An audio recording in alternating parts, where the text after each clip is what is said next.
Oh, isn't that true, Lord? Lo, hiyo si ni kweli? Bwana, napokea. Kupokea nini? Kila ahadi aliyotoa ni yangu. Now, before we Sasa kabla hatujaketi, hebu tuinamishe vichwa vyetu kwa muda mfupi ili nisije nikasahau kuomba juu ya leso hizi hapa. Our Lord, we are grateful to thee tonight for the songs of Zion. Bwana wetu, tunakushukuru wewe usiku wa leo kwa nyimbo za Sayuni, kwa injili ya mtindo wa kale inayosafisha mioyo yetu na maovu, and for the most gracious promises in the Bible is ours. By na faith we kwani receive them. ahadi zenye neema zaidi katika Biblia ni zetu. Kwa imani tunazipokea na tunajua kwamba Mungu hana upendeleo wa mtu. And in the generation that Paul lived in, the people, so many Na were katika sick. kizazi ambacho Paulo aliishi, watu wengi sana walikuwa wagonjwa. Wakamletea leso, nguo, ili aziweke mwilini mwake, And then taken from his body na to the kisha sick kuchukuliwa and kutoka the kwa mwili afflicted. wake kwenda kwa And the wagonjwa na scriptures wanaoteseka. tell us that Na maandiko yanatuambia unclean kwamba spirits pepo were out of wachafu the walitoka people kwa and watu afflictions na mateso left them yakawaacha, because of their faith in the Lord Jesus. kwa sababu ya imani yao katika Bwana Paul Yesu. has been gone Mungu, for Paulo those ameondoka kwa 2,000 karibu miaka years 2000, into your presence. akaja uweponi mwako. That generation passed with him. Kizazi hicho kilipita pamoja naye, lakini wewe ni Mungu wa kila kizazi. Sasa watu usiku wa leo wamekuamini wewe na tunakabidhi kwako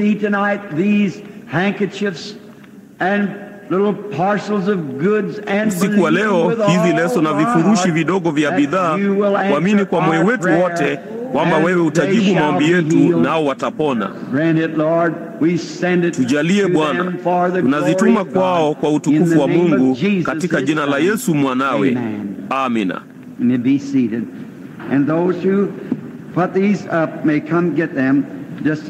Mnaweza kuketi, na wale walioziweka hizi hapa wanaweza kuja kuzichukua mara tu baada ya kufungwa kwa ibada hii. I am so happy tonight.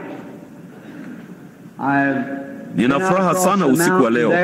Nimekuwa upande mwingine wa mlima huko leo mara tu nilipomaliza mahojiano ambayo ilibidi niwe nayo, na nikaenda huko kusali. Na kila wakati ninapoingia kwenye jua hili la jangwani, kwa namna fulani hunifanya nitake kurudi zaidi. Lakini jambo moja ambalo ninafurahia usiku wa leo, mke wangu, kadri ambavyo tumekuwa pamoja na ameona maono makubwa ya Mungu yakidhihirishwa na kutimia. Alikuwa chini mtoni siku hiyo huko Jeffersonville wakati malaika wa Bwana alipotokea kwa mara ya kwanza. Ilisambazwa na Associated Press kote nchini. Ilikuwa mwaka 1933. Alikuwa amesimama pale, lakini aliisikia sauti bali hakuiona nuru, ambapo hata wapiga picha wa magazeti waliona nuru. Lakini alikuwa mchanga sana wakati huo na kama miaka 12, naye hakuona nuru. Alikuwa akiwatazama watu, wengi walikuwa wakizimia, na ilibaki pale tu kwa dakika moja hivi, kisha ikarudi moja kwa moja angani tena. Na magazeti yakaweka makala nzuri. Nuru ya ajabu inaonekana juu ya mhudumu wa kawaida wa Baptisti wakati akibatiza. Ikaenda kote hadi Canada, ikaingia kwenye vyombo vya habari vya Canada. Halafu kama miaka 3 au 4 iliyopita, wakati nilipokuwa huko Phoenix mwisho, inaamini ni ndugu Jack Moore aliyekuwa pamoja nami, ambapo yeye kwa namna fulani, mke wangu ni muoga sana, na kwa hivyo akamwita kwenye jukwaa bila kutarajia, na yeye karibu azimie. Naye alikuja baada ya mimi tayari kufika kwenye jukwaa, na upako ulikuwa pale kwa ajili ya ibada ya uponyaji. Na alisema mara ya kwanza aliyopata kuwapo katika uwepo huo namna hiyo, na usiku kabla ya jana alimuona kwenye jukwaa kwa mara ya kwanza yeye kuwahi kumuona, wakati hiyo ilipokuwa hapa imesimama kwenye jukwaa. Na nilipokutana naye nje, yeye machozi yalikuwa machoni mwake, akasema, "Bili, kwa mara ya kwanza maishani mwangu niliiona." Alisema, "Mimi ulikuwa ukimwombea mwanamke fulani." Ndipo kasema, "Niliiona hiyo ikija tu moja kwa moja mbele yake na kusimama pale kwa muda mfupi tu, ikasogea karibu na hapo ulipokuwa." halafu mara tu ulipoacha kuongea ilitoweka. Kwa hivyo ninafurahi kwa ajili ya hilo, kwamba ilikuja mbele ya macho yake. Unaona, maskini mwanamke huyo ana mengi ya kupitia, na kwa hivyo ninafuraha na kufurahi kwa hilo. Sasa kesho usiku ni ibada ya uponyaji. Unajua, tumekuwa tukisema wiki hii kwamba ibada za uponyaji zitakuja Ijumaa usiku. Sasa njoo kesho alasiri au mapema jioni kama saa 12, kusudi usichachawize ibada iliyobaki. Na Billy, Leo, Jean na hao watakuwa hapa na kadi za maombi, kukupa kadi ya maombi. Hapo ndipo tunapowaleta watu kwenye jukwaa na kuwaombea. Sasa mimi sina budi kuendesha mikutano ya Marekani kwa njia ambayo watu wamefundishwa kuwekewa mikono. Sasa hayo ni maandiko, lakini hiyo ni mila ya Kiyahudi. Hiyo si kwa ajili ya watu wa mataifa, lakini watu wa mataifa huendelea nayo. Mtu wa mataifa alikuwa, sistahili hata wewe uje chini ya paa langu, sema tu neno na mtumishi wangu ataishi. Hiyo ni kweli. Lakini Myahudi, njoo uweke mikono yako juu ya binti yangu naye ataishi. Unaona, hiyo ilikuwa desturi yao. Haikuwa kwa ajili ya watu wa mataifa. Usiku baada ya usiku na saa baada ya saa, kupitia mchana na usiku, Roho Mtakatifu huja kufunua kupitia kwenye jengo, kuzungumza siri za mioyo. Unaiona wakati wote. Hiyo ni kukufanya ujue kwamba uwepo wa Bwana upo hapa. Sasa kama ungeikubali tu, ungeponywa mara moja. Maana uponyaji wote uliowahi kufanywa kwako tayari umekamilika. Umekuwa kwa miaka 1900. Wokovu wote ambao utapata kupokea tayari umelipiwa. Ni yako tu kuupokea. Imekuwa miaka 1900 au zaidi tangu ilipokuwa wokovu wako. Lakini sasa unaniona kwenye mikutano nasema, je, itakufanya uamini? Tazama, ishara na maajabu sio ya uponyaji au wokovu, lakini ni kuwaacha watu watambue na kuelewa kwamba uwepo wa Mungu upo hapa. Kisha ikiwa jinsi ingekuwa zaidi sana ni muujiza. Kwa urahisi tu sasa tunaanza kuona miujiza. Sasa linapokuja swala la mtu, kumekuwa na watu kadhaa kati yao wameinuka kutoka kwa machela na viti vya magurudumu na kadhalika na kutoka nje. Hiyo sio muujiza haswa. Hapana. Unaona, hata sayansi ya Kikristo ina hiyo. Inaweza kuwa hali ya akili ambayo ungeweza kuwa. Badilisha njia yako ya kuwaza. Sasa hatuamini ilikuwa, kwa sababu ninaamini ilikuwa imani. Lakini bado nilikuwa huko La Salle, Lorraine, Ufaransa. Nilikuwa huko Paris, nami nikashuka hadi mahali ambapo walikuwa na mwanamke aliyekufa amelala hapo, alizikwa. Nao wakasugua jiwe hapo, na watu wakaingia huko pamoja na vilema, magongo, na kuyaweka chini na kuondoka kutokana na kusugua ule mwamba juu ya yule mwanamke aliyekufa. Unaona, amekufa na hakuweza tena kufanya maombezi zaidi ya, kuna mpatanishi mmoja tu kati ya Mungu na mwanadamu, na huyo ni Kristo Yesu. Kutoka kwenye familia ya Kikatoliki, mimi najua kwamba wanaamini katika watu wanaokufa, kwamba hizo ni roho zao zinazowaombea mbalimbali, zingine kwa siasa na zingine kwa mambo mengine. Kwangu mimi ni ushirika na mizimu. Siumizi hisia zenu natumai, lakini lazima niwe mkweli. Tazama, chochote kinachojipatanisha na wafu ni uabudu mizimu. Waliniuliza huko Mexico, wakasema, na Yesu je? Nikasema, hajafa, alifufuka tena, yuhai hata milele. Unaona, hajafa, yuhai. Hao wengine wamepita zaidi ya hayo, ambayo maandiko yanasema kwamba wale waliopo hawawezi kuja hapa na hawa waliopo hapa hawawezi kwenda huko. Hakuna mtu aliyewahi kuvuka au atakayewahi kuvuka. Kwa hivyo hiyo huitatua ikiwa Yesu alisema hivyo. Lakini tunapata vitu hivi vikifanya kazi. Kwa hivyo sasa, na kila usiku Roho Mtakatifu anajaribu kukuletea uwepo wa utu wake hapa, sio uwepo wa mwanadamu. Mwanadamu anaweza tu kujinyenyekeza. Kwa karama anaweza kujisalimisha katika eneo fulani la roho ambalo linaweza kukufungulia wewe Mungu, lakini haitafanya kazi mpaka wewe mwenyewe uiamini na kuikubali, ndipo basi inafanya kazi. Tazama, ikiwa ungekaa hapo na kila mmoja wenu atakuwa haamini, usiamini neno lake, isingefanya kazi kamwe. Yesu alipokwenda kwa watu wake mwenyewe, nchi yake mwenyewe, matendo mengi makuu hakuweza kufanya kwa sababu ya kutokuamini kwao. Na ikiwa hakuweza kuifanya wakati huo, hawezi kuifanya sasa kwa sababu ya kutokuamini. Unaona, ni imani yako. Kwa hivyo inahitaji mimi na wewe pamoja na Roho Mtakatifu kufanya mambo haya yatimie. Kunifanya nifurahi, kufanya ufurahi kwamba Mungu yuko hapa anayelitimiza neno lake. Lakini wakati Roho Mtakatifu anapoweza kuingia kwenye mkutano, kutimiza hasa kwa maandiko yale yeye aliyosema yatatokea katika siku za mwisho, na kwenda juu ya wasikilizaji kama alivyofanya wakati alikuwa hapa, na kutambua siri zenyewe za mioyo na mawazo na makusudi ya moyo na akili. Mtu yeyote angewezaje kutia shaka? Unaona, huo hapo muujiza kamili, muujiza zaidi kuliko kiwete kutembea. Maana haiwezekani hilo kutokea bila nguvu za kiroho. Lazima iwe ni nguvu za kiroho kufanya hivyo. Kwa hivyo, halafu unaona ni sawa tu na kile ambacho Biblia iliahidi na kile tunachoamini.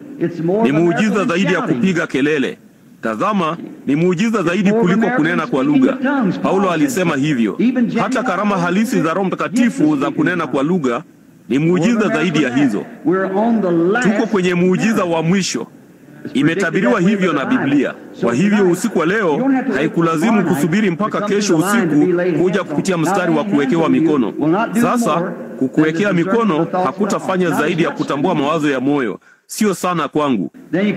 Basi unaweza kuipokea tu, uishikilie, ni yako, na unaiamini kwa moyo wako wote. Lakini kesho usiku, ikiwa wewe, maandiko yanasema, enendeni ulimwenguni mwote mkahubiri Injili kwa kila kiumbe. Ishara hizi zitafuatana na hao waaminio, ishara zote. Na kisha mwishowe, yeye alisema, wakiweka mikono yao juu ya wagonjwa watapata afya. Hiyo ni kweli. Wale ambao hiyo itafuatana na hao waaminio. Sawa.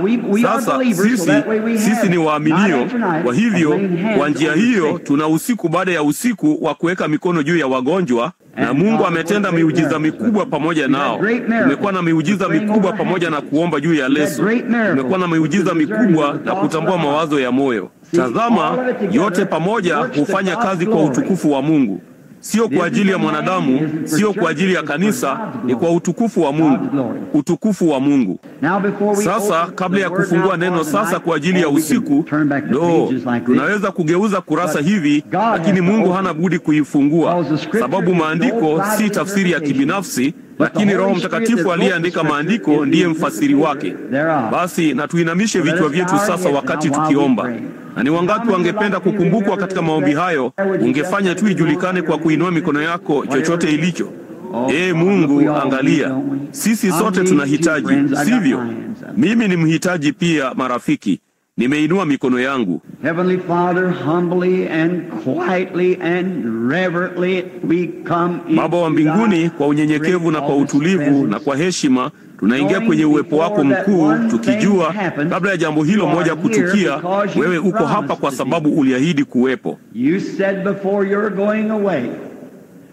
Ulisema kabla ya kuondoka kwako, popote ambapo wawili au watatu wamekusanyika kwa jina langu, nitakuwa hapo katikati yao.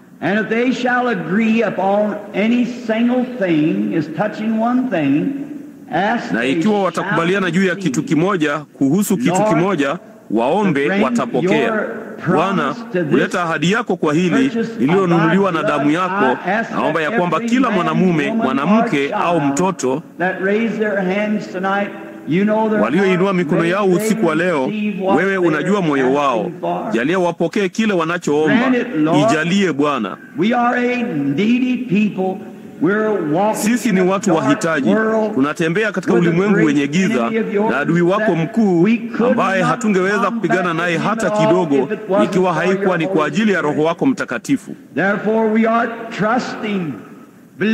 Kwa hivyo tunatumaini, tunaamini na tunatenda kwa imani kwamba yeye atatutangulia na kuifanya njia iwe wazi. So many pitfalls along the road set for our weary feet. mitego mingi barabarani iliyowekwa kwa ajili ya miguu yetu iliyochoka, lakini tunajaribu kufuata nyayo za damu za yeye ambaye alishinda kifo, kuzimu na kaburi. Tuongoze usiku wa leo kwa Roho wako Mtakatifu Bwana, kwa maneno yanayopaswa kusemwa, kisha uyaongoze maneno hayo kwa moyo ambao ni mhitaji wa hayo. Halafu Bwana, jalia mwishoni mwa mkutano na tukiondoka kwenda kwenye nyumba zetu mbalimbali, jalia tuweze kusema tena kama wale waliokuja kutoka Emau,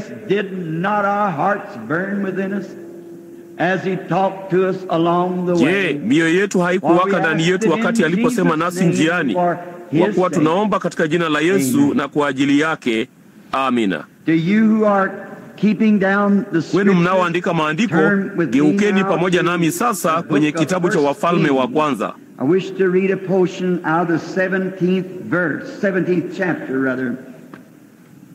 Nataka kusoma fungu kutoka kwenye kifungu cha 17, sura ya 17 hasa, na nitaanzia kwenye kifungu cha 14.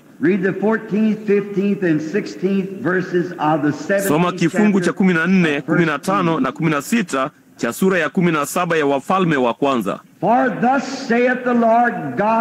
Kwa kuwa Bwana Mungu wa Israeli asema hivi, lile pipa la unga halitapunguka, wala ile chupa ya mafuta haitaisha, hata siku ile Bwana atakapoleta mvua juu ya nchi. Basi akaenda akafanya kama alivyosema Eliya, na yeye mwenyewe na Eliya na nyumba yake wakala siku nyingi. Lile pipa la unga halikupunguka, wala ile chupa ya mafuta haikuisha, according to the word of the Lord which he spake by Elijah. Sawasawa na neno la Bwana alilolinena kwa kinywa cha Eliya. It must have been almost daylight when she was awakened. Hapana shaka ilikuwa karibu mapambazuko wakati alipoamshwa. Aligeuza kichwa chake kilichochoka kwenye mto aliposikia maskini kilio cha kuomboleza kwenye chumba hicho.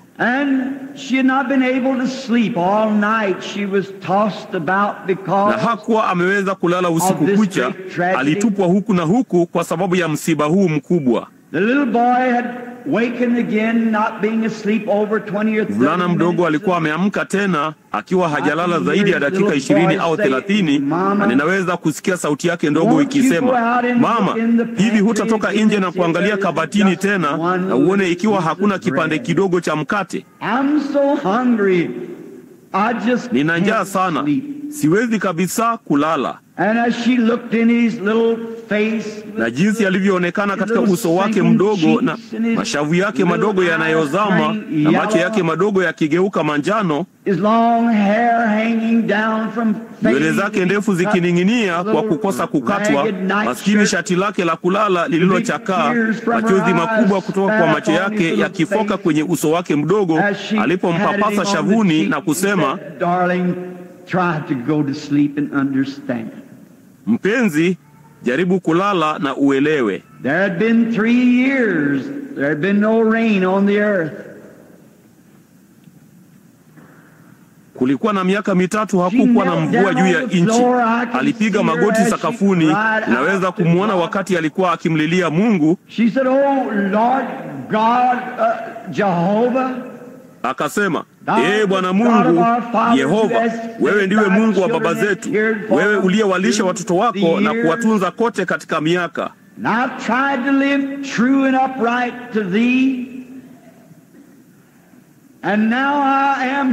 Nami nimejaribu kuishi mkweli na mnyofu kwako, na sasa nipo hapa nikimwona mtoto wangu mdogo akililia chakula na sina kitu cha kumpa. Kwa majuma mengi sasa tumekuwa tukijinyima kufikia mahali pa kula mara moja kila siku 3 au 4, na sasa yote yamekwisha ila konzi moja ndogo ya unga na kijiko kimoja tu cha mafuta. Na ninajaribu kuishikilia hadi mchana, isitokee kwamba tutakufa wakati wa usiku. Nimefanya nini, Mungu? Mimi mjakazi wako nimeishi mkweli. My husband was lost in battle, the battle for the Lord. Mume wangu alikufa vitani, vita kwa ajili ya Bwana, na nimekuwa mjane kwa miaka kadhaa sasa, na nimejaribu kuishi kwa njia ya haki na kushika amri zako. Na iwapo ni wakati wangu kwenda, sijali, lakini mvulana wangu mdogo inaurarua tu moyo wangu vipande vipande kumsikia akiomba chakula huku sina chochote cha kumpa. Alipomaliza kuomba, aliinuka. Alikuwa amerudi kulala tena kwa dakika chache, na alikuwa ameinua mikono yake juu, na gauni chakavu la kulalia alilokuwa amevaa lilikuwa karibu limekwisha. Anaenda dirishani na kutazama nje, na ni karibu tu mapambazuko. No, kulikuwa joto sana.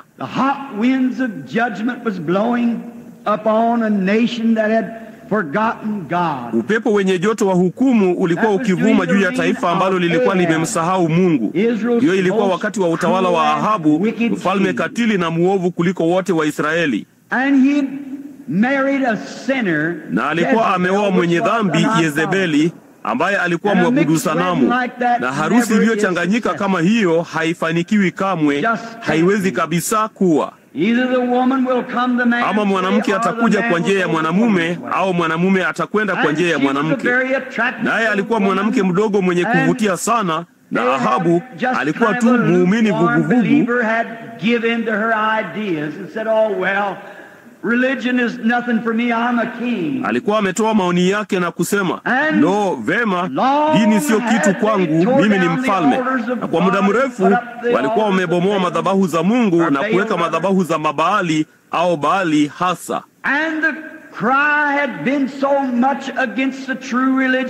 Na kilio kilikuwa sana dhidi ya dini ya kweli, mpaka wahudumu chini ya shinikizo kubwa walikuwa wameachilia.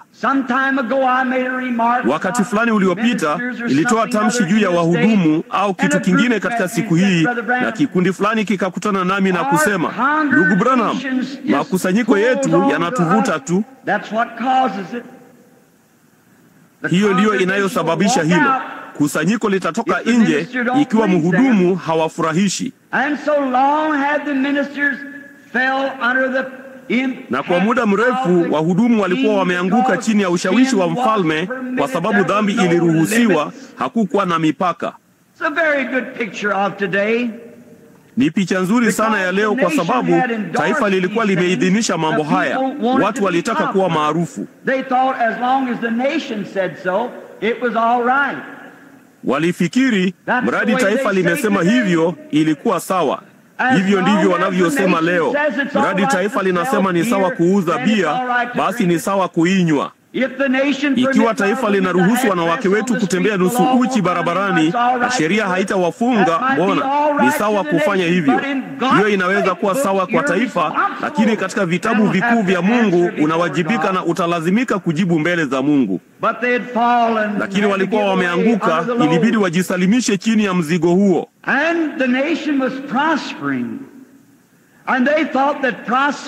Na taifa lilikuwa likisitawi, na walidhani kuwa ustawi ni ishara kwamba Mungu alikuwa pamoja nao. Hiyo sio ukweli wote. Mungu anakuja kwako. Kuna methali ya zamani, methali yenye kumvunjia Mungu heshima, ambayo inasema kwamba Mungu husaidia wale wanaojisaidia wenyewe. Hiyo ni kumkosesha Mungu heshima.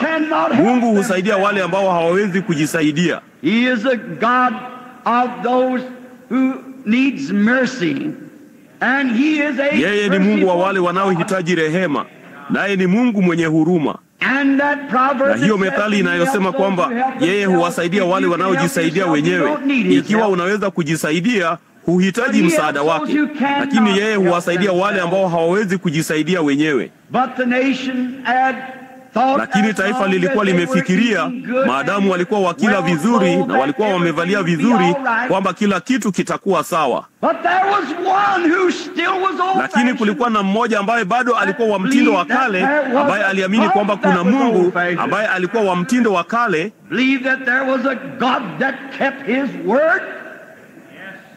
Aliamini kwamba kulikuwa na Mungu anayetimiza neno lake. Aliamini kwamba Mungu wa Ibrahimu, Isaka na Yakobo alikuwa mtakatifu na alihitaji kujitoa kabisa kwa utakatifu wake. Lakini Yezebeli na wafanyakazi wake mambo leo walimchukia. Alikuwa mchungaji wao, lakini hawakuamini hilo. Kwa hivyo ilibidi ajifiche kwa ajili ya uhai wake. Na Mungu alikuwa amemtuma juu mlimani na kusema, akampa ujumbe akasema, shuka ukamwambie maskini mfalme huyo mwovu, Bwana asema hivi, haitanyesha au hata umande kushuka mpaka uuite. Akaiweka katika kinywa cha Elisha kuita mvua ilipofika wakati wake. Lakini alikuwa na funguo za mbinguni, angeweza kuifunga au kuifungua. Basi yeye akasema, nataka upande juu kutoka nyikani ya hii, kuingia nyikani hasa kutoka kwenye machafuko haya. Toka kati yao, umewahubiria na hawatakusikiliza wewe, na wanazidi kuwa wabaya. Nenda huko nyikani na uketi hapo karibu na kijito Kerithi, nami tayari nimeamuru kunguru wa kutunze. Lo, ikiwa watu hawataki, Mungu ana kunguru ambao wanaweza kufanya hivyo. Yohana alisema, Mungu anaweza kutoka kwenye mawe haya kumwinulia Ibrahimu watoto. Yesu alisema, ikiwa watanyamaza, miamba itapaza sauti. Mungu anaweza kufanya kile anachotaka kufanya. Alisema, nimewaamuru kunguru nao watakulisha. Wakamletea nyama na mkate. Mtu mmoja alisema wakati mmoja, waliipata wapi ndugu Branham? Nikasema, sijui. Kitu pekee ninachojua, waliileta. Waliipata kutoka sehemu ile ile ambayo Yesu alifanya alipochukua samaki 5 na au biskuti 5 na samaki 2 na kulisha watu 5,000. Inatoka kwa mkono huo huo uumbaji wa Mungu Mwenyezi. Wakamletea samaki na mkate hao kunguru, wakaketi na kumkabidhi Elisha, naye akala, akainama na kunywa kutoka kwenye chemchemi. Mungu alikuwa akimpumzisha nabii wake. Lo, nina furaha sana kwamba Mungu ana njia ya kuepukia.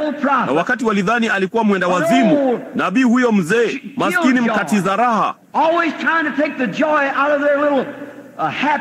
kila wakati akijaribu kukatiza raha kutoka kwa maskini karamu zao za furaha walizokuwa nazo, akiwaambia kwamba ni dhambi. Na Mungu, yeye akifuata agizo la Mungu, akapanda milimani na kuketi juu ya mahali palipoinuka, mahali pakavu zaidi nchini. Lakini Mungu alidumisha kile kijito kikiendelea, nao walikuwa chini huko wakitafuna ndimi zao kutafuta maji.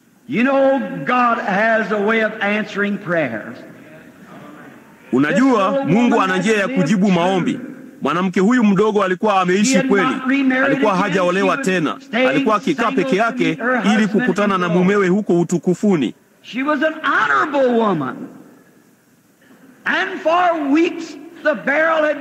Alikuwa mwanamke mwenye heshima, na kwa wiki pipa lilikuwa likienda chini, na yeye akiendelea kuomba, na bado ilionekana kama hakuna tumaini linaloonekana mahali popote.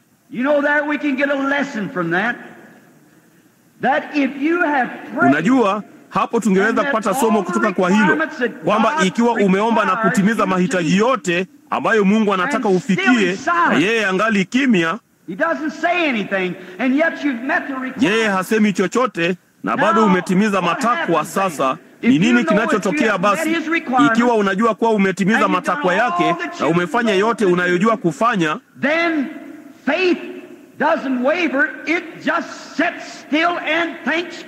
basi imani haitikisiki, inatulia tu na kuwazia mazuri. Imani huchukua msimamo wake wa kudumu kwenye mwamba wa miaka, nayo haitikisiki. Jamaa huyo mkubwa anayeitwa imani. Nimesema mara nyingi, imani ina nywele kifuani.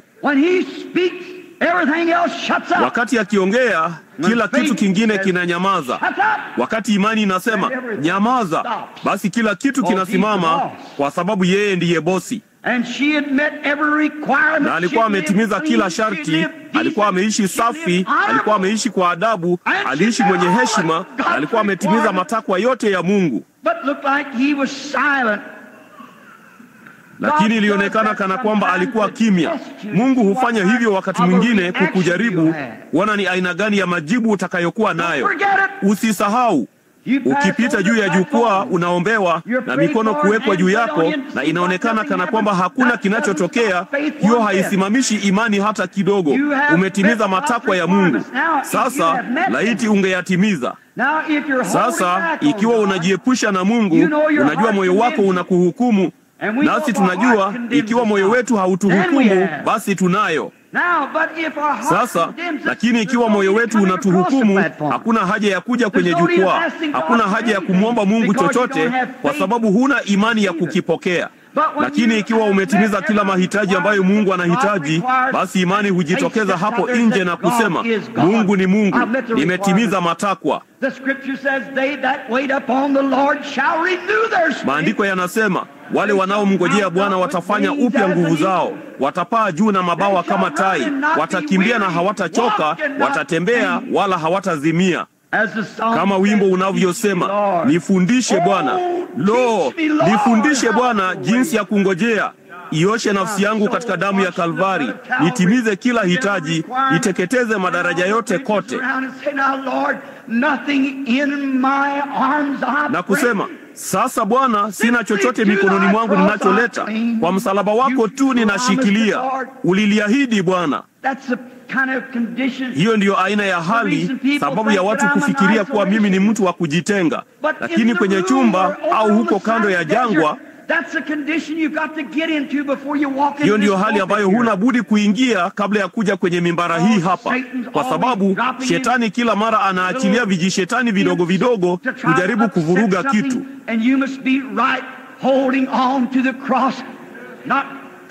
Na lazima uwe umeshika moja kwa moja kwenye msalaba, bila kutegemea uwezo wako mwenyewe, mawazo yako mwenyewe, ukiegemea tu kwenye mkono wa milele, bila kudai akili yoyote, bila kudai akili yako mwenyewe. Unajifungua tu na kumruhusu Roho Mtakatifu anene. Hiyo ndiyo hali ambayo Mungu anataka kanisa lake liwe. Ingia katika hali hiyo. Mungu hukujaribu. Kila mwana amjiaye Mungu hana budi kujaribiwa kwanza, aadhibiwe, ili kuona ikiwa anaweza kustahimili adhabu.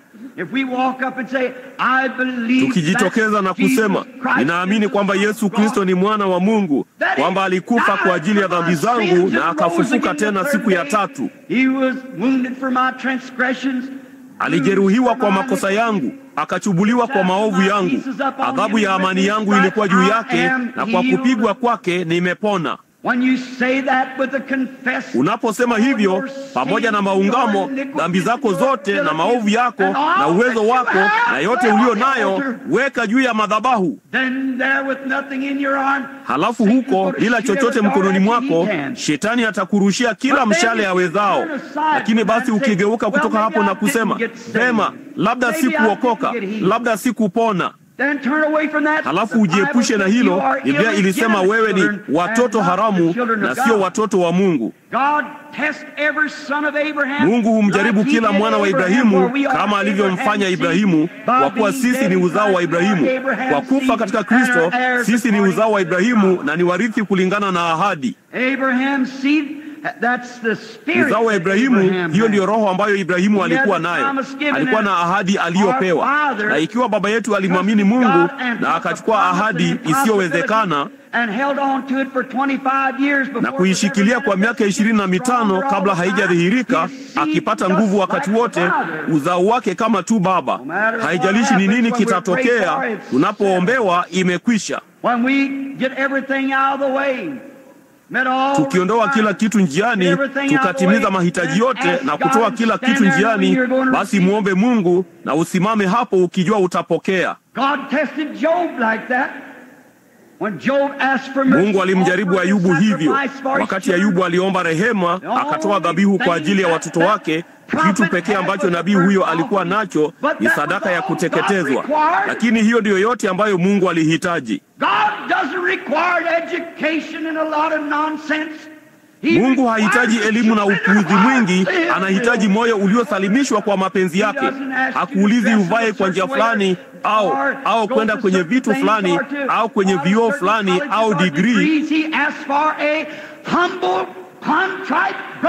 Anauliza moyo mnyenyekevu wenye toba, uliovunjika na ulio tayari kumpokea. Alimjaribu Ayubu na kuona ni aina gani ya majibu atakayopata ndani yake. Lakini alipochukua kondoo wake na kuchukua fahali wake na kuchukua ngamia zake na kuchukua watoto wake, utaona Ayubu anasema nini sasa? Akasema, Bwana alitoa na Bwana ametwaa, jina la Bwana libarikiwe.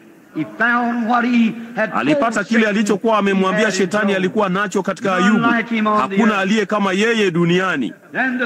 Kisha ngurumo zikaanza kunguruma, radi zikaanza kumulika. Roho ilikuja juu ya nabii, naye akapaza sauti, najua mkombozi wangu yu hai, na katika siku za mwisho atasimama juu ya nchi. Ingawa mabuu ya ngozi ya uharibu mwili huu, lakini katika mwili wangu nitamwona Mungu, ambaye nitamwona mwenyewe. Macho yangu yatamwona na sio mwingine. Aliwajaribu watoto wa Kiebrania ili kuona ni aina gani ya majibu angekuwa nayo. Walikuwa wamekiri kati ya wapagani kwamba kulikuwa na Mungu aliye hai, kulikuwa na Yehova Mungu,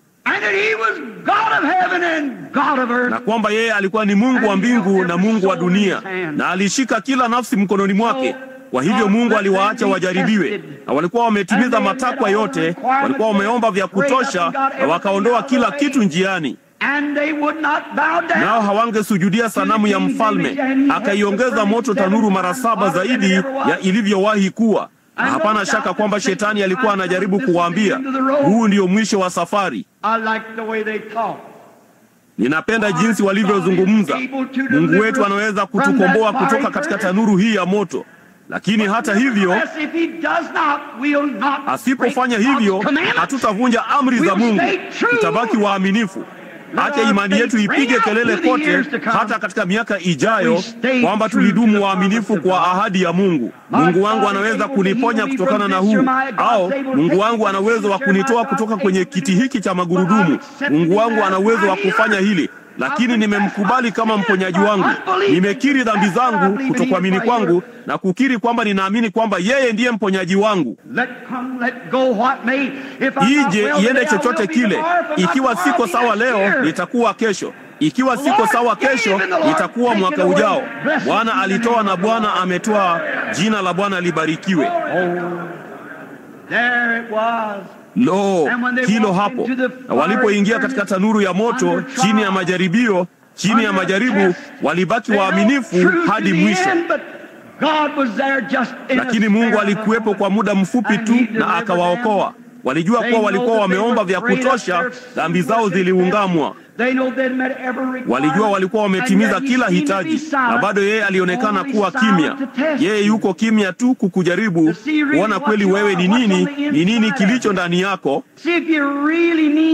Kuona ikiwa kweli unamaanisha kutoka moyoni mwako kile unachosema kwa midomo yako. Acha hiyo iingie kwa kilindi. Tunaweza kusema kwa midomo yetu, lakini je, moyo wetu unasema hivyo? Sasa, wakati maskini mwanamke huyu alijua kwamba alikuwa ametimiza mahitaji haya yote, na bado Mungu alikuwa kimya. Ilionekana kana kwamba yeye hakumjali, hata yeye hakujali kama aliishi au alikufa. Lakini wakati wote Mungu alikuwa akifanya kazi. Hakujua juu yake, lakini Mungu alimwambia Eliya. Alikausha kijito, akanyosha mkono wake na kusimamisha kijito kisiteremke. Naye Eliya akasema, Bwana, kwa nini kikasimama? Akasema, nimemwamuru mwanamke mjane akulishe. Alikuwa amemwamuru tayari, yeye hakujua. Labda ameamuru kutoka kwako ushuhuda wa uponyaji wako. Huenda usijue, lakini shikilia tu. Unapokuwa na hakika kuwa umetimiza mahitaji yote, wakati unajua kuwa umefanya kila kitu ambacho unajua kufanya na kujiweka mwenyewe mbele za Mungu, kuna jambo moja tu la kufanya: ni kushikilia ahadi yake wakati huo. Kaa hapo. Mungu aliahidi kujibu, yeye atafanya hivyo. Hujui kile yeye alichoamuru, malaika gani au nini cha kufanya. Huenda ikawa usiku huu kabla ya ibada ya uponyaji kuanza kesho usiku. Mungu anaweza kuwa ameona hali yako leo, huenda amesikia maombi yako. Niliwahurumia sana hao watu viziwi na bubu. Ninataka kuwawekea mikono na kuwaombea. Ilianza kusimama jana usiku, lakini nilisema hiyo haitakuwa sawa kwa wengine wao. Lakini ninajuaje kwamba mahali pengine si Mungu mnyamavu anayejua moyo? Watu hao wametimiza matakwa yao kwa Mungu na wako tayari. Na kuna malaika hapa usiku wa leo kuwaokoa kutoka kwa shida zao zote. Ninajuaje? Huenda Mungu ameamuru ukombozi wao usiku wa leo. Ikiwa ninawaombea wagonjwa au sivyo, wataupata kwa sababu Mungu ameuhitaji. Kuwa na uhakika na Mungu na kisha ushikilie. Timiza masharti yake. Mungu anajua jinsi ya kufanya mambo ambayo ni sahihi. Anajua jinsi ya kuyafanya kwa njia sahihi. Sasa ni jambo la kushangaza sana kwamba Mungu angemtuma nabii wake kwenye nyumba ya mwanamke mjane. Ni mahali pa jinsi gani? Lakini hapana shaka alikuwa ni mwanamke mwema kweli. La sivyo, yeye asingemtuma nabii wake hapo. Ikiwa mtu anastahili, inabidi awe ni mtu anayestahili kumkaribisha mtu kama Eliya. Unakumbuka, ilikuwa Zekaria nyumbani kwake, ambaye alikuwa mwaminifu na wa kweli, akingojea Mungu awape mtoto, na malaika Gabrieli alikuja nyumbani. Ilikuwa ni Bikira Mariamu ambaye alikuwa ameishi maisha safi na yasiyo na doa, na akingojea ahadi ya Mungu ambaye yeye alimtumia malaika. Unaongea juu ya kuzunguka na ulimwengu na kubembana na ulimwengu, na kisha unatarajia kuona malaika na kufanyiwa miujiza. Yako nje ya mpango wa Mungu. Lazima uishi sawa. Safisha nyumba, safisha tabia zako, safisha mambo ya ulimwengu.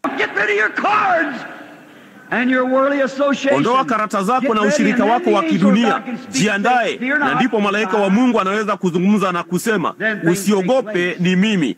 Kisha mambo yanafanyika. Lakini yeye, maskini yule mwanamke, alikuwa akiomba bila kujua kwamba akitembea chini ya mlima alikuja nabii. Alikuwa ameona ono pa kwenda. Mungu hawaongozi watu wake kiupofu, anawaambia wanakoenda. Alikuwa akiangalia mjini. Ilikuwa mbaya. Watu walikuwa wanakufa kwa njaa na wakililia maji, na watu wenye njaa. Ni dhihirisho la ukosefu wa maadili. Ni dhihirisho la dhambi. Na taifa hili litajuta. Huwezi mizani, hata kanuni ya maumbile haingeruhusu iwe hivyo. Wakati tunapopoteza pesa kwa maisha ya fujo, na nusu ya ulimwengu inakufa kwa njaa, wote ni wanadamu ambao Kristo alikufa kwa ajili yao. Hiyo ndiyo sababu uwanja wa misheni uko moyoni mwangu. Mna wahudumu wazuri hapa Phoenix na kote Marekani na sehemu zingine, makanisa kwenye kila kona, watu mashuhuri wa Mungu, ibada za uponyaji, watu mashuhuri kama Oral Roberts na watu wengine mashuhuri wakihubiri. Na kuna watu kule wanaokufa kwa maelfu kila siku ambao hawajasikia kamwe jina la Yesu. Maskini wa Negro wadogo, wachafu, wenye njaa huko chini, huko Afrika na kule India. Jamaa wadogo wamelala barabarani wakifa, hata hawajui Mungu maana yake nini. Na kisha tunabishana juu ya tofauti zetu kidogo za imani ya kidini. Sio sawa kabisa. Sidhani, marafiki, ikiwa moyoni mwako kuona hiyo. Sasa angalia maskini mwanamke huyu mdogo, baada ya kuchungulia dirishani na kuona kwamba ilikuwa karibu kupambazuka, hakujua ni nini kilikuwa kinamsubiri. Alikuwa anafikiria ilikuwa ni kifo kwake na kwa mvulana wake mdogo. Kwa hivyo mimi, wakati amelala, wacha tu tumtazame kwa dakika chache. Yeye anaenda akiisha kuomba, na yeye anapiga maskini nywele zake kutoka kwa macho yake na kusema, mpenzi mwanangu, unaonekana sana kama baba yako wa thamani mtakatifu. Jinsi alivyomtumaini Mungu, jinsi alivyojitoa maisha yake kwa sababu ya Israeli nje kwenye uwanja wa vita. Na wewe unafanana sana naye. Na mpendwa, sijui ni kwa nini wasio na hatia wanateseka na wenye hatia, lakini wanateseka. Taifa hili, wa Kristo, watateseka kwa sababu ya ukosefu wa haki katika siasa. Utafanya taifa lote kuteseka. Sasa ninaweza kumwona akiingia na kusema, nitatengeneza keki kidogo sasa, na ya kutosha tu kwa keki moja ndogo ya mkate uliobaki, na tukisha ila ndipo tutakufa. Kwa hivyo anaingia chumbani na kuchukua unga kutoka kwenye pipa la unga. Ninaweza kumwona akilifuta tu, kutoa vumbi kwa mkono huo mdogo wenye mifupa, huku akipiga kipipa ambacho kilikuwa ndani yake, akikipiga kila vumbi, na mwishowe akapata ya kutosha tu kwa ajili ya keki moja. Anaenda huko kwenye chupa ndogo na kuiinua juu na kutoa kila mafuta kidogo ndani yake, yapata kijiko kimoja kilichojaa. Sasa unga, vitu hivyo vyote vina maana. Unga ulimwakilisha Kristo. Kristo alikuwa ndiye sadaka ya unga. Waliposaga unga kwa ajili ya sadaka ya kutikiswa kwa ajili ya Kristo, ambaye alikuwa Kristo katika sadaka ya kutikiswa katika Agano la Kale, waliisaga na aina fulani ya kinoo, ambapo kila kipande kidogo cha unga lazima kikatwe sawa, kwa sababu Yesu Kristo ni yeye yule jana, leo na hata milele. Unakumbuka wakati baadhi ya shule huko juu hazikujua tofauti kati ya matango na njegere, na kutupa baadhi ya matango mwitu ndani ya supu ya njegere kupika, wakalia, kuna kifo kwenye chungu. Eliya akatoa konzi ya unga akatupa ndani ya chungu, akasema, kuleni. Unga huo ulifanya nini? Unga kwenye chungu uliyabadilisha kutoka mauti yakawa uzima, kutoka kwa rasilimali inayoleta kifo hadi rasilimali inayoleta uhai. Hivyo ndivyo ilivyo usiku wa leo. Wakati kuna kifo kwenye chombo chako, Kristo akitupwa ndani ya chombo chako hukutoa kutoka mautini hadi uzimani. Kristo huleta tofauti. Akija ndani ya moyo wa mwanadamu, yeye hutoa amani ipitayo ufahamu, na pia hutoa uzima wa milele. Yeye amwaminie mwana yuna uzima wa milele, naye hata angamia kamwe. Sasa alichukua unga ambao ulimwakilisha Kristo, naye Kristo ndiye neno. Hapo mwanzo alikuwako neno, naye neno alikuwa pamoja na Mungu, naye neno alikuwa Mungu, naye neno alifanyika mwili akakaa kwetu. Kristo sadaka ya unga. Kisha akaenda na kuchukua mafuta, na mafuta yanawakilisha Roho. Kwa hivyo aliweka neno na Roho pamoja na kuanza kuvichanganya. Jambo fulani halina budi kutokea wakati hilo linapofanyika. Acha iwe usiku wa leo ambapo neno ambalo linahubiri litaangukia moyoni mwako. Basi acha Roho Mtakatifu aingie hapo na aanze kuchanganya hilo. Angalia kile kinachofanyika unapoweka neno na Roho pamoja.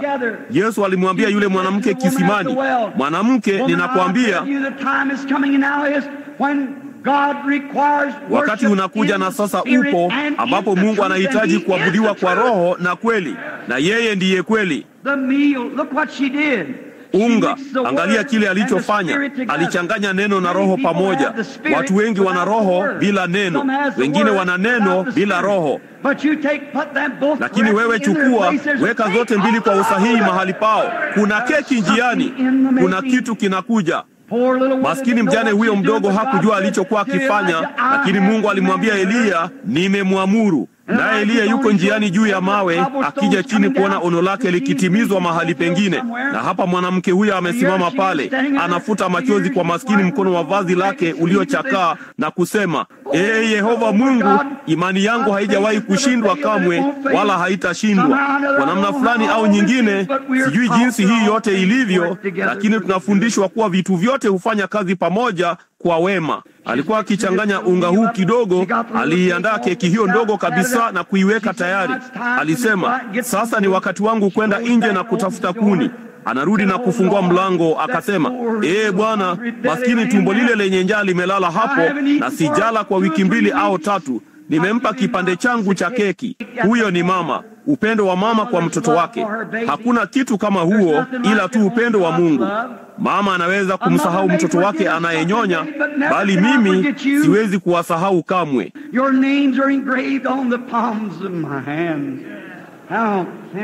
Majina yenu yamechorwa kwenye vitanga vya mikono yangu. Anawezaje kukusahau? Sitakuacha kamwe, au kamwe kukuacha. Nitakuwa pamoja nawe daima hata kufikia mwisho wa ulimwengu. Huko anamtazama mtoto wake mchanga, labda alirudi nyuma na kubusu maskini paji la uso wake, kama huenda alizimia na kufa nje huko. Anatoka nje. Imeanza tu kidogo, kama vile jua linaanza kuchomoza juu ya milima ya Uyahudi, naye anaangalia jua likianza kutokeza. Chini huko barabarani anasikia kulaani na kuendelea. Basi anaenda huko uwani na angalia, alichukua vijiti viwili, sio vilivyojaa mkono, vijiti viwili. Ni nini hiyo? Msalaba. Sasa mtu yeyote anajua, yeyote wa rafiki zangu wa Kihindi hapa anajua, au mwindaji yeyote, njia sahihi ya kufanya moto kudumu ni kukingama vijiti viwili, magogo mawili, uwashe moja kwa moja katikati na uendelee tu kusukuma miisho yake iingie. Utadumu usiku kucha. Mara nyingi nimelala nyikani na vijiti viwili si vikubwa kuliko hicho, na kudumisha joto usiku wote, wa kutosha tu kudumisha joto, kufanya uendelee moja kwa moja katikati yake.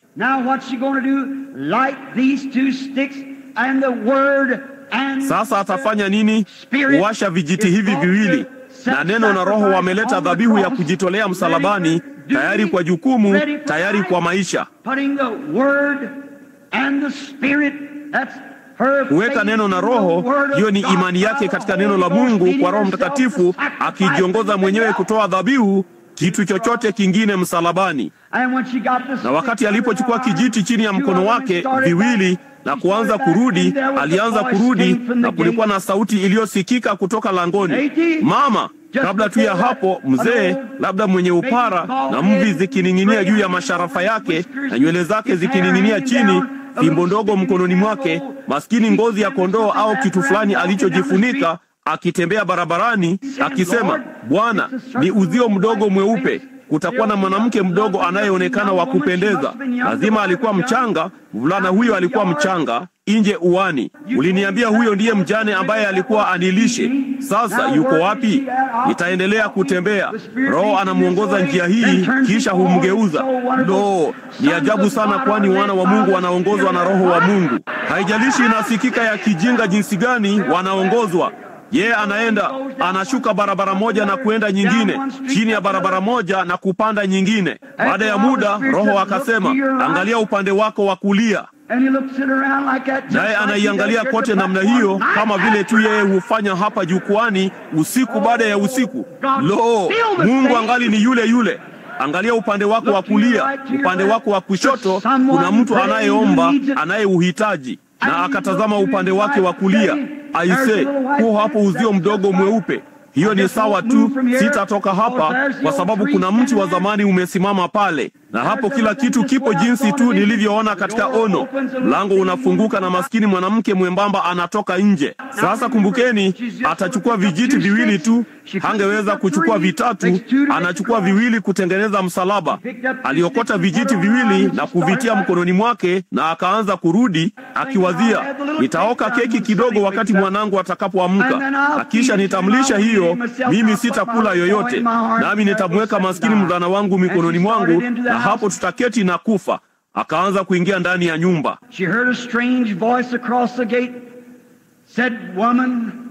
Alisikia sauti ya ajabu kupitia langoni, ikasema, "Mwanamke, unaweza kuniletea maji kidogo kwenye chombo?"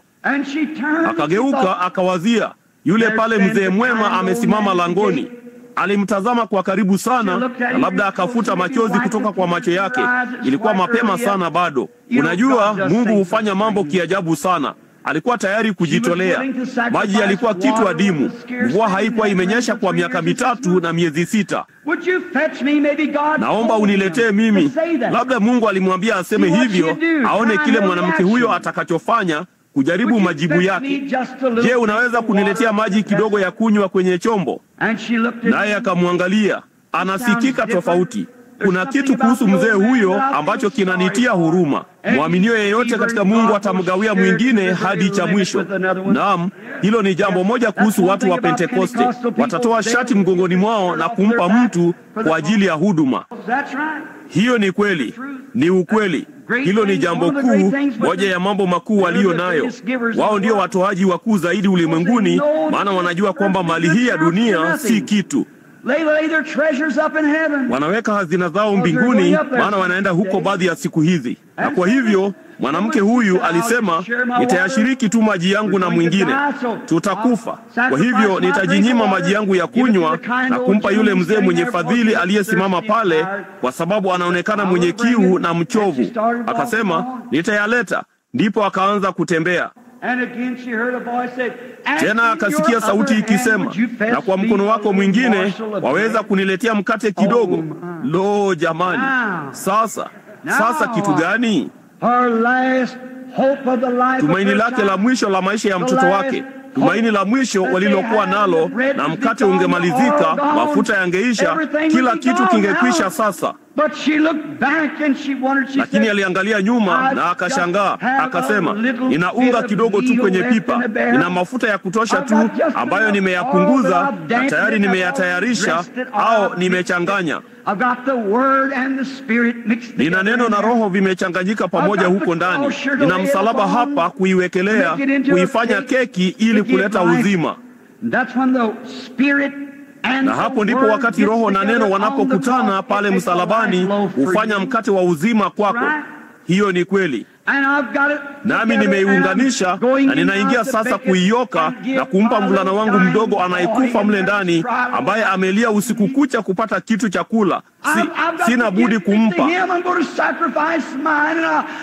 Nitajinyima yangu na nitampa yeye, na kisha nitamchukua mikononi mwangu, na sote wawili tutasubiri kifo. Akasema, lakini wewe niokee moja ndogo kwanza. Hiyo si ni ajabu kwamba mwanamume angemwomba mjane anayekufa ampe chakula cha mwisho alichokuwa nacho nyumbani, huku ana mtoto anayekufa? Mungu hufanya mambo kiajabu sana. Akasema, niokee moja ndogo kwanza. Alisoma. Unajua, Biblia inasema kwamba tumekaribisha wageni. Tumewakaribisha wageni, walikuwa malaika, bila kujua tulichokuwa tunafanya. Vema, akasema, nitafanya hivyo. Na alipogeuka akasema, kwa maana, lo jamani, hiyo hapo faraja kubwa zaidi ambayo mwaminio yeyote aliwahi kusikiliza. Kwa maana Bwana asema hivi. Hilo ndilo neno ambalo alikuwa akingojea. Bwana asema hivi, pipa halitapungua wala chupa haitaisha, hata siku ile Mungu atakapoleta mvua juu ya nchi.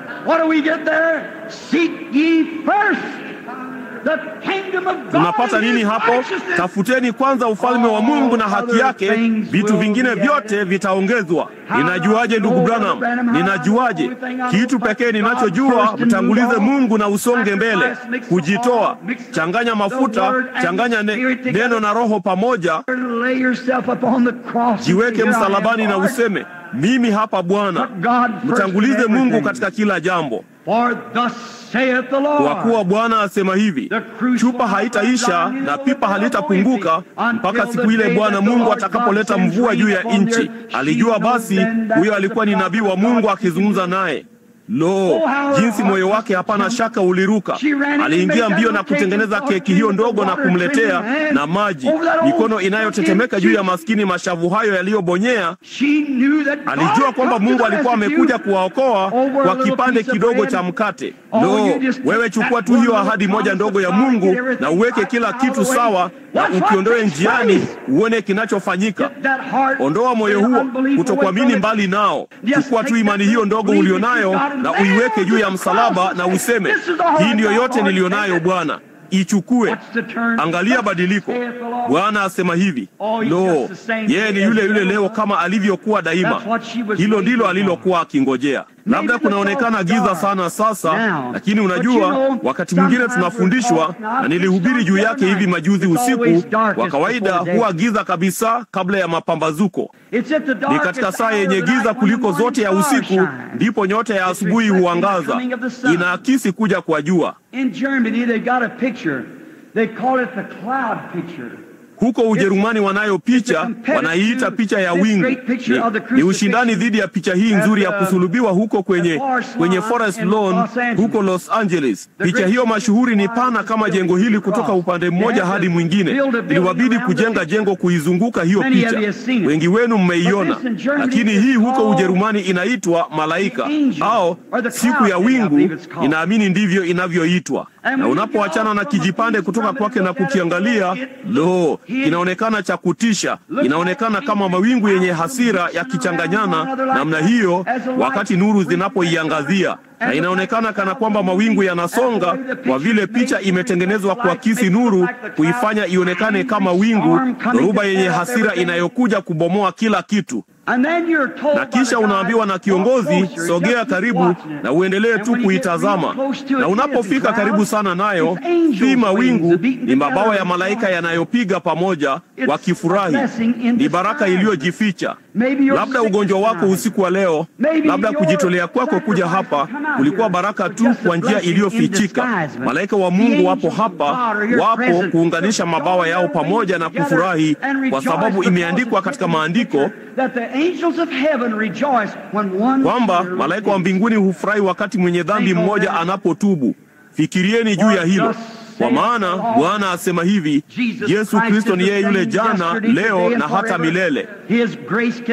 Neema yake haiwezi kumalizika, na yeye yuko tayari kuwapa chochote ambacho mioyo yenu inataka.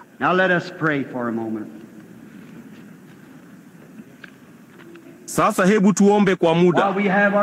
Wakati tunapoinamisha vichwa vyetu kwa maombi, na ninatumaini kuwa mtakaa katika hali ya kuomba.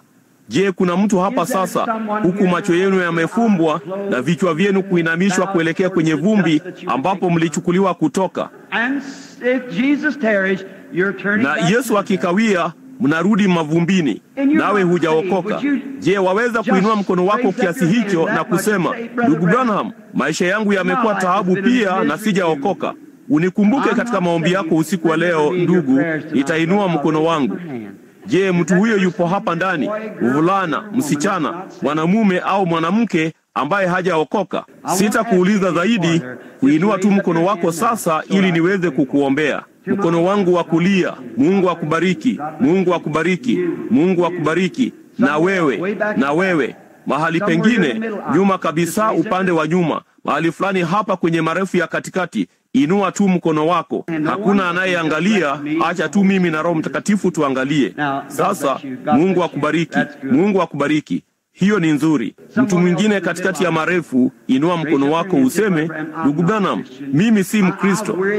Nimemchosha Roho Mtakatifu mbali sana na mimi mpaka yeye hata hanisumbui tena. Lakini kwa kweli najua kuwa nimekosea. Najua sijawahi kuzaliwa mara ya pili kwa Roho Mtakatifu. Najua kwamba mimi sifai. Sina nini yoyote. Sijaungama mambo yangu yote. Sijatimiza masharti yote ya Mungu. Labda wewe ni mgonjwa. Haitasaidia chochote mpaka utimize masharti ya Mungu. Ndugu Branham, nimekiri Ukristo muda mrefu, lakini kwa kweli daima nimetilia shaka uponyaji wa kiungu. Kwa namna fulani nimejiuliza tu kama huyu Roho Mtakatifu alikuwa sahihi. Dada mpendwa au ndugu mpendwa, huwezi kupata chochote kutoka kwa Mungu kwa njia hiyo. Hapana, lazima utimize kila sharti na kisha uwe na hakika kuwa uko sawa na Mungu. Kisha uchukue ahadi yake na uishikilie. Mkono wangu wa kushoto. Unaweza kukawa na wengine huko ndani, baadhi yenu vijana huko nyuma, kadri ilivyo. Ikiwa wewe si Mkristo, inua mkono wako na useme, nikumbuke ndugu Branham. Mungu akubariki. Naona mikono yenu nyuma kabisa, ndani nyuma kabisa, upande wa nyuma, na kuona mama nyuma hapa, ndiyo, huku mbali hapa, ndiyo, msichana huyo mdogo. Naam, Bwana akubariki kila wakati huko. Hiyo ni nzuri. Sasa niliwaahidi huku nje, hayo ndiyo tu ningewauliza, kuinua tu mikono yenu. Sasa tunaenda kuomba. Na kabla ya kufanya hivi sasa, baada ya kuwafanya wenye dhambi kuinua mikono yao, watu 20 au 30, ni wangapi wagonjwa ungeinua mkono wako na kusema, nikumbuke ndugu Branham katika maombi yako kwamba Mungu atanirehemu na kuniponya? Nadhani kuna 200 au zaidi wa hao. Sawa. Let us pray. Na tuombe. Our Heavenly Father, it's so gracious. Baba yetu wa mbinguni, ni neema sana kuja kwako na haja hizi. Na kwangu, mimi ni muumba wako, nao wakainua mikono yao, basi hiyo inaonyesha kwamba Roho ni mkuu kuliko sayansi. Baba, wewe ulisema, hakuna mtu awezaye kuja kwangu isipokuwa Baba yangu amvute kwanza, na wote wanaokuja kwangu nitawapa uzima usio na mwisho. Sasa hao ni wako, Bwana. Wape uzima sasa hivi, mahali wanapoketi kwenye viti vyao. May they have eternal life. May you raise them up at the last day. Wajalie kuwa na uzima wa milele. Naomba uwainue siku ya mwisho, uwawasilishe kwa Baba Mungu wa mbinguni kama vito katika taji ya kanisa. Ijalie Baba. Ninawaombea hawa ambao ni wagonjwa na wanaoteseka. Mikono yao mingi iliinuliwa usiku wa leo kwa sababu waliona kwamba mwanamke aliyehitaji Mungu sana aliona saa hizo muhimu zikija. Hapana shaka kuna wengi wameketi hapa kwa njia hiyo hiyo ambao hawana budi kufa, lakini tayari Mungu amewaamuru manabii wake na kila kitu ni sawa. Kitafanya kazi vizuri tu. Ikiwa wanahakika kuwa kila kitu ni sawa, basi wana uhakika na Mungu. Wanahakika kwamba yeye hutimiza ahadi yake. Halafu Baba, naomba kwamba utashughulika nao usiku wa leo kama watoto wako wapendwa wagonjwa, na utayaponya mateso yao na kuwapa nguvu na neema na imani. Fanya hivyo Baba. Wabariki wahudumu wote walio hapa usiku wa leo, manabii wako wa thamani. Naomba kwamba utawatia mafuta Bwana, na wao ndio watakaobariki nyumba za watu hawa, kwamba kutakuwa na mkate wa uzima katika nyumba zao maadamu wanaishi. Chupa yao na isiishe wala mapipa kupungua. Jalia kuwe na mkate wa kiroho katika kila kanisa kote katika nchi hii Bwana, ambao utawalisha wenye njaa ambao ni wahitaji. Lijalie Bwana.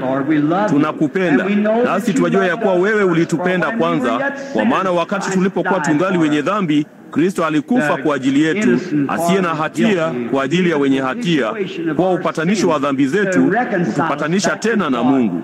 Wakati tulipokuwa tumepotea na katika shida, bila Mungu wala mwanawe, kutoka bustani ya Edeni, kutokana na makosa ya baba zetu yaliyotuleta katika machafuko ya dhambi. Na Yesu alitupenda sana hivi kwamba alikuja kwa mapenzi ya Mungu na kutukomboa aturudishe kwa Mungu kupitia sadaka ya maisha yake mwenyewe pale Kalvari. Asante Baba kwa wema wako wote. Tunaishi katika vivuli vya wakati wa mwisho. Huenda kusiwe na kesho usiku. Sijui Bwana, hiyo ni kwako. Lakini wakati bado inawezekana kwamba wengine wanaweza kuingia usiku wa leo Baba, naomba kwamba wewe utamtuma Roho Mtakatifu. Ulisema kama ilivyokuwa katika siku za Sodoma, ndivyo itakavyokuwa katika kuja kwa Mwana wa Adamu. Katika siku za Sodoma walikuwa na matabaka matatu ya watu: mwenye dhambi, mshiriki wa kanisa mwenye uvuguvugu, na wateule walioitwa watoke, wa Sodoma na wa Lutu na wa Ibrahimu walioitwa kutoka ulimwenguni. Wasodoma walipokea wahudumu wawili na ujumbe mashuhuri, na kikundi cha Ibrahimu kilipokea ishara, na ishara ilikuwa mtu mwenye vumbi kwenye nguo zake ambaye alimjua Ibrahimu huku ni mgeni. Alijua mkewe Sara jina lake ni nani, na akamwambia Ibrahimu huku amegeuza mgongo wake kwenye hema alipokuwapo Sara. Kwa nini alicheka? Mungu, kanisa naliamke na kuona. Kama Yesu alivyosema, kama ilivyokuwa katika siku za Sodoma, ndivyo itakavyokuwa wakati wa kuja kwake Mwana wa Adamu.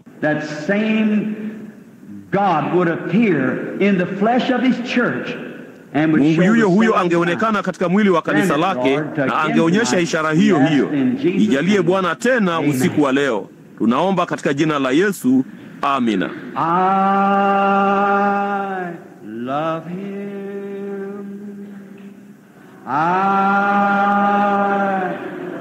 Sasa mwabudu yeye tu kwa utamu katika roho. Because first love me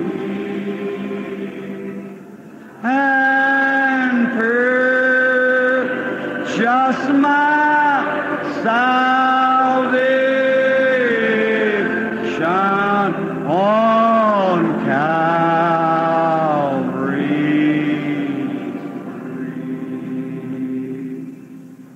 Lo, baada ya ujumbe, hivi hamjihisi tu kusuguliwa kabisa? Ni Roho Mtakatifu tu anayesafisha moyo wako kutokana na kutokuamini kwote, akurudishe tena katika njia pamoja na Mungu. Lo, sasa ni wakati wa kumwabudu yeye. Ujumbe umeisha, kwa hivyo hebu tumwabudu tu yeye mara nyingine tena katika wimbo huu tunapoimba na mpenda. Kila mtu kwa utulivu tu na kwa utamu. Sasa funga macho yako na uangalie tu kwa macho yako ya kiroho kuelekea kwake. Angalia kile yeye alichomfanyia mjane huyo.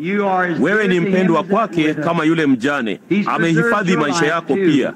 Hivi humpendi?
Wakati anaupiga kwenye kinanda polepole.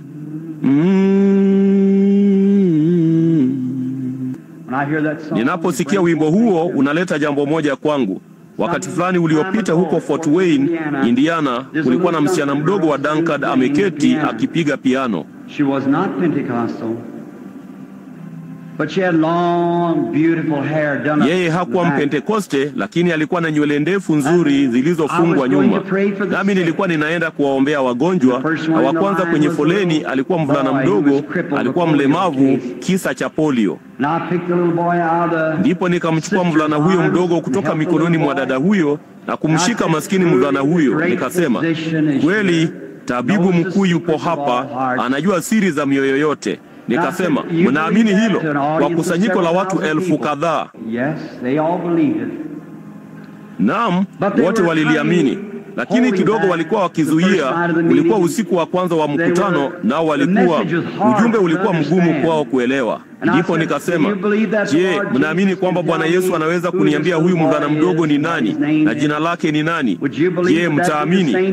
Je, huyo angekuwa ni malaika yule yule aliyekutana na Ibrahimu, aliyejua kile Sara? Je, ingekuwa ni Yesu yule yule aliyemjua Nathanaeli alipokuja, aliyemjua Petro na kumuita kwa jina, aliyemwambia yule mwanamke kisimani na mambo haya yote? Je, huyo angekuwa Yesu yule yule? Wote waliinua mikono yao, walidhani itakuwa hivyo. Ndipo Roho Mtakatifu akaanza kufunua hili. Na alipofanya hivyo, yule mvulana mdogo aliruka kutoka mikononi mwangu, akakimbilia chini na akaruka kutoka jukwani. Mama yake alizimia kwenye kiti, ameketi moja kwa moja mbele ya yule mvulana mdogo, na yule mvulana mdogo akikimbia huku na huko.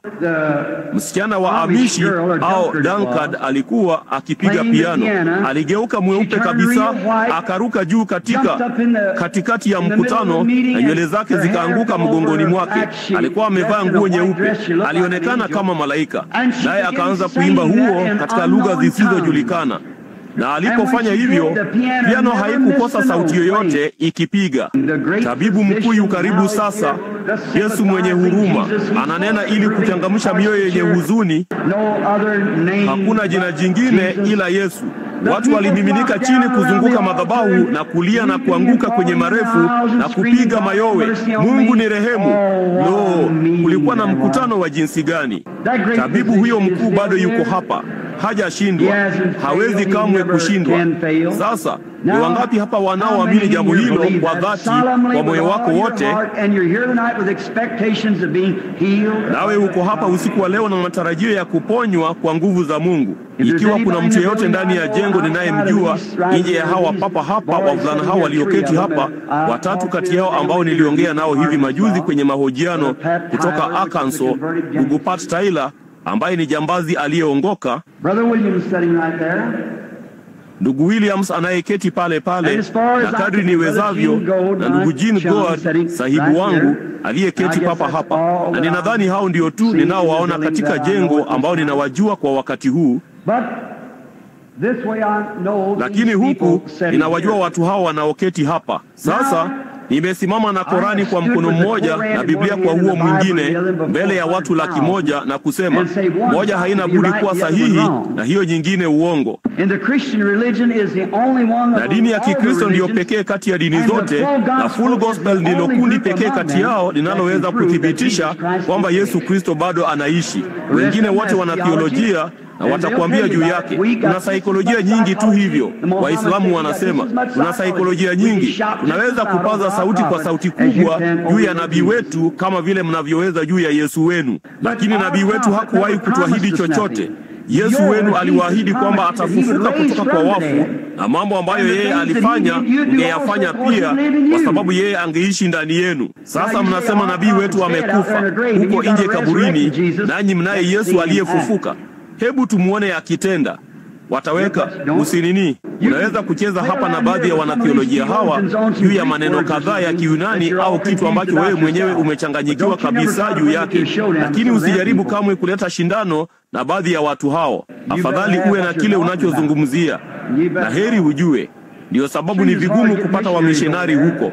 Wanajua wanachokizungumzia, na ni heri ujue, kwa sababu watakupa changamoto juu yake. Lakini nashukuru sana usiku wa leo kujua, marafiki, kwamba Yesu wetu na kila ahadi aliyotoa ni kweli.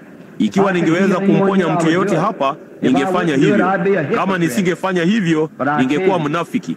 Lakini siwezi. Lakini Mungu amelipa kanisa karama ambayo aliahidi. Kwamba katika siku za Luther tuliishi kwa kuhesabiwa haki. Katika siku za Wesley tuliishi kwa utakaso, kanisa likawa katika uchache. Katika siku za Pentekoste tumeishi kupitia ubatizo wa Roho Mtakatifu na kurejeshwa kwa vipawa. Sasa tuko katika uchache kabisa kuja kwa mwana wa Mungu.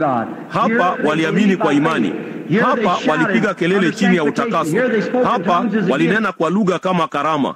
Lakini sasa kivuli na cha halisi na kifuniko kinakuja juu ya piramidi, na ni wakati wa mwisho, wakati Kristo na kanisa lake wanafanana sana, hata itaita wafu kutoka kwa Wamethodisti, Walutheri na wale wote huko nyuma, na kutakuwa na ufufuo.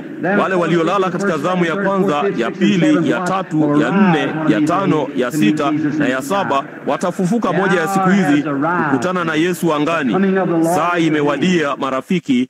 Kuja kwa Bwana kumekaribia. Tunatazama Yerusalemu na kuona kwamba Wayahudi walipofushwa kwa ajili yetu.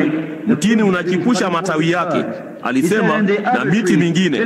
Billy Graham amesababisha uamsho kati ya watu baridi. Oral Roberts amesababisha uamsho kati ya Wapentekoste. Na sasa Yesu, mwana wa Mungu, amekuja kwa mabaki haya kuwavuta watu kwa ajili ya jiwe la kifuniko, kumrudisha mwana wa Mungu, kukamilisha jambo hilo kwa ajili ya kuja kwa Bwana Yesu. Alisema, kama ilivyokuwa katika siku za Sodoma, ndivyo itakavyokuwa katika kuja kwa mwana wa Adamu. Nitawageuzia mgongo wangu, sio tu ili muone. Sasa kumbuka, hakuwa yule mtu aliyekuwa ameketi pale, alikuwa tu ni kalisi, potashi na petroli, elementi 16 za ulimwengu ambazo Mungu alifanya zikapulizwa pamoja na akaingia ndani yake na akaishi. Yesu Kristo alikuwa ni kitu kile kile. Alikuwa mwana wa Mungu. Alikuwa Mungu aliyedhihirishwa katika mwili, lakini mwili wake ulikuwa mwanadamu, roho wake alikuwa Mungu. Ndipo akaahidi katika siku za mwisho kwamba atakuja katika kanisa lake. Bado kitambo kidogo na ulimwengu haunioni tena, bali nyinyi mtaniona, kwa kuwa nitakuwa pamoja nanyi hata ndani yenu. Kazi nizifanyazo mimi nanyi mtazifanya pia. Unaona? Sasa huyo tabibu mkuu yupo hapa. Akasema, sasa ishara ya Sodoma na Gomora. Sasa ni nini? Angalia magazeti yetu. Mashoga, upotovu unaongezeka kwa 40% zaidi ya miaka 10 iliyopita. Matetemeko ya ardhi mahali, aina zote za ishara za kuja. Kanisa linaanguka, wakati wa mwisho upo hapa. Sasa Mungu anaonyesha ishara zake pia, kama ambavyo tumekuwa tukihubiri juu yake. Sasa ikiwa Biblia hii ni ya kweli, ambayo ni kweli, niko tayari kufa kwa kusudi hilo. Biblia ni kweli. Yesu Kristo anaishi. Sisi ni kanisa lake lililojazwa na roho wake. Basi uhai wake ndani yetu utatoa maisha yale yale aliyoishi yeye ndani ya mwana wa Mungu. Ikiwa Roho Mtakatifu wa Mungu anaishi ndani yetu kwa ajili ya utukufu wa Mungu na kwa ajili ya kanisa. Na kwa ugonjwa wako, wewe uliye mgonjwa na unayeteseka, gusa upindo wa vazi lake na uone ikiwa unaweza kumfanya aseme kupitia mimi kama mtumishi wake, akuite kama alivyomuita yule mwanamke aliyegusa vazi lake. Bwana na aijalie. Je, itakufanya uamini kabisa na kukubali uponyaji wako? Ni wangapi wanaamini wangekubali uponyaji wao ikiwa Mungu angekuita hivyo au kumwona akikuita? Inua mkono wako.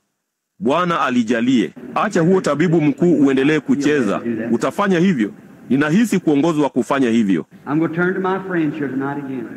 Nitawageukia marafiki zangu hapa usiku wa leo tena, kuwaangalieni tu. Ndugu zangu, sijaribu kwako.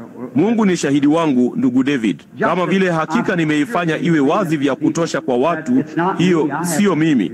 Sina uhusiano wowote nayo. Mimi ni nini tu. Ilibidi Mungu atumie mtu. Yeye ni, na hakuna mikono inayostahili, lakini Mungu ndiye anayeifanya istahili. Unaona, yeye anachagua kabla ya kuwekwa misingi ya ulimwengu. Kusudi lake la kufanywa na lazima lifanyike. Lazima litekelezwe. Kanisa litakuwepo bila doa wala kunyanzi. Neema ya Mungu itafanya hivyo. Itahitaji neema, kama alivyozungumza na Ibrahimu wakati Sara alipomtilia shaka. Vema, hapo angemuua Sara hapo kwa kutilia shaka. Maana hiyo ndiyo dhambi mbaya zaidi iliyopo, ni kutokuamini, na ndiyo dhambi pekee. Na yeye alishuku na kucheka ndani yake wakati malaika alipompambanua kupitia hema. Hiyo ni kweli, lakini kwa nini asingeweza kumchukua Sara? Kwa sababu alikuwa sehemu ya Ibrahimu. Ingembidi kumchukua Ibrahimu pia. Na sisi ni sehemu ya Yesu tunapokuwa katika mwili wa Kristo. Kutokuamini kwetu kunasamehewa ikiwa tutaifanya kwa ujinga kama yeye alivyofanya, kwani aliogopa.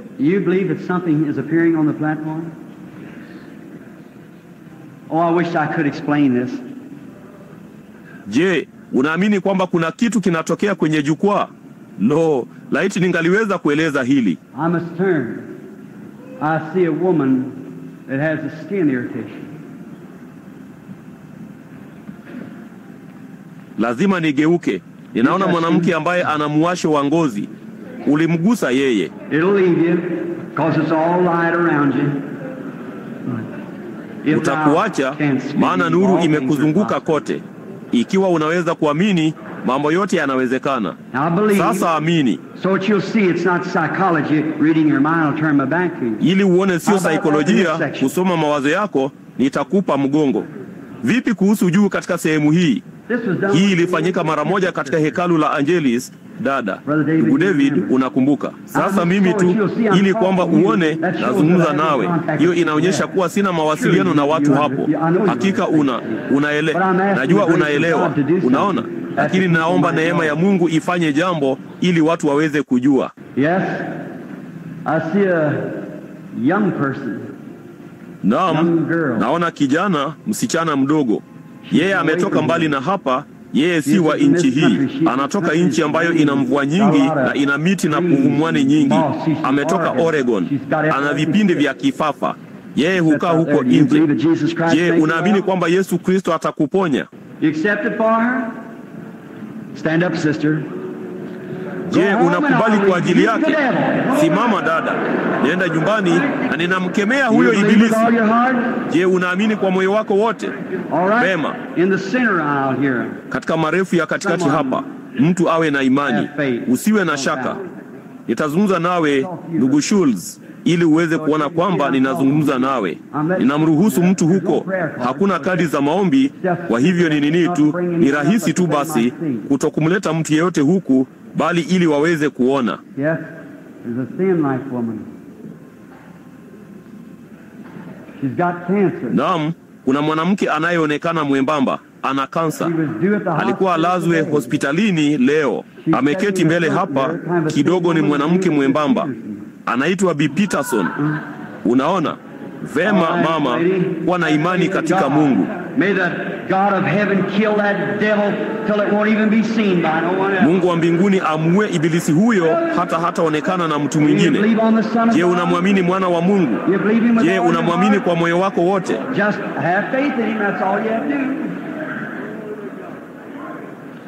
Kuwa tuna imani kwake, hiyo ndiyo tu unayopaswa kufanya.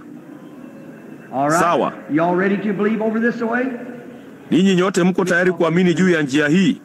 Hebu niongee na huyu mhudumu hapa. Je, unaamini kwa moyo wako wote? Natumai kuna mtu huko anayeamini pia. Ili uweze kujua kuwa ninazungumza nawe. Lakini ona, nguvu za Mungu zinafunika vitu vyote vya akili. Vinaingia katika roho ya eneo la roho. Yes. Behind me is a woman. Naam, nyuma yangu kuna mwanamke, naye hajui ana shida gani. Yeye ndiye maskini yule mwanamke. Amefanyiwa upasuaji mara 1, 2, 3, 4, 5. Hawajui ni nini. Madaktari hawajui ni nini. Ametumwa hapa Arizona kwa mapumziko. Anatoka Louisiana. Jina lake ni Bibi Pearson. Vema, Bibi Pearson, mahali fulani nyuma yangu. Inuka unitazame. Je, unaniamini mimi kwa nabii wa Mungu? Sikujui wewe. Ikiwa hiyo ni kweli, punga mkono wako. Hatufahamiani mmoja na mwenzake. Kilichosemwa ni kweli. Hiyo ni kweli. Madaktari hawajui una shida gani. Ni mishipa yako. Kuwa mtulivu kabisa, kuwa na imani, nawe utarudi nyumbani ukiwa mzima. Kuwa na imani katika Mungu. Je, unaamini mwana wa Mungu alifufuka tena? Sasa, vipi kuhusu mtu katika sehemu hii? Ninyi nyote mko tayari kuamini nyuma hapa? Pat, una furaha wewe ni Mkristo?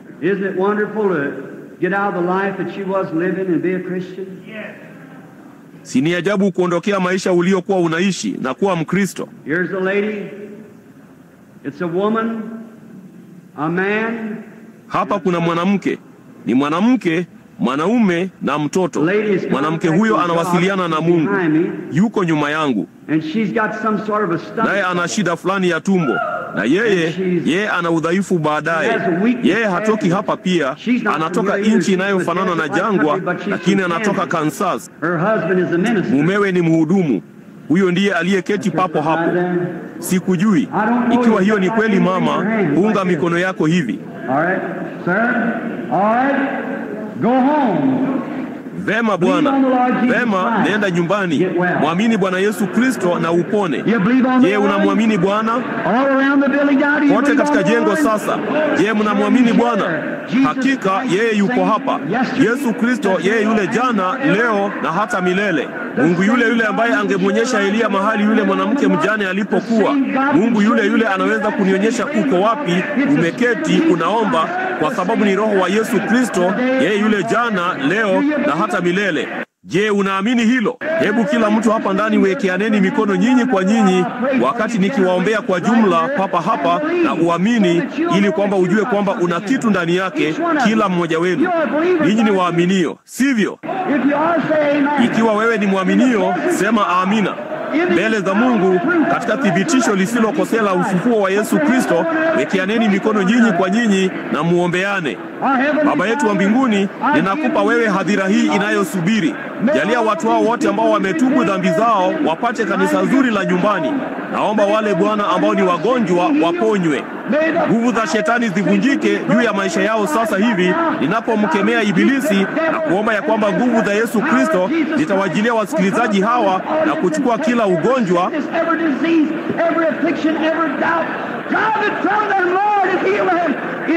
kila maradhi, kila taabu, kila shaka, yaondoe kutoka kwao Bwana, na uwaponye katika jina la Yesu Kristo mwana wa Mungu ninaomba.